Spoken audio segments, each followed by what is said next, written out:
కేంద్ర ప్రభుత్వాలు కట్టిస్తున్నటువంటి విగ్రహాలు ఆకాశాన్ని తాకుతున్నాయి, కానీ ఇలాంటి ఆకలి చావులు మాత్రం వాళ్ళ హృదయాన్ని తాకలేకపోతున్నాయి.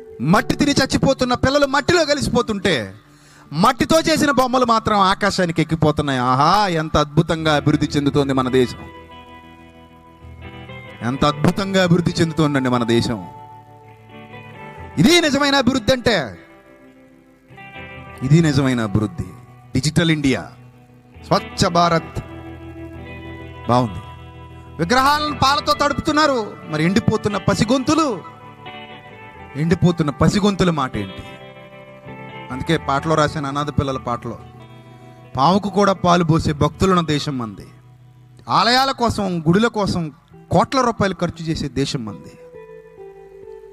కడుపు ఎండిపోతున్న వాడి కోసం ఒక్క రూపాయి ముద్ద పెట్టలేని భయంకరమైనటువంటి పరిస్థితి కూడా మందే.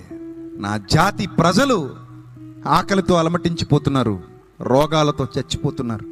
నా జాతి ప్రజలు బట్టలు లేక తల్లడిల్లిపోతున్నారు. నా భరత జాతి ప్రజలు, నా జాతి ప్రజలు కూడు లేక గూడు లేక విలపిస్తున్నారు, రోదిస్తున్నారు. జాతి ఎందుకో వాళ్ళని ఆదరించలేకపోతుంది, వాళ్ళని దగ్గరకు తీసుకోలేకపోతుంది. కారణం, మానవుని హృదయంలో చీకటి నిండిపోయింది. మరి ఆ చీకటి తొలగితే తప్ప అభివృద్ధి సాధ్యం కాదు.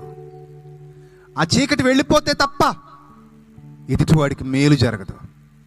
ఆ చీకటి తొలగిపోతే తప్ప మన జీవితాలు బాగుపడవు.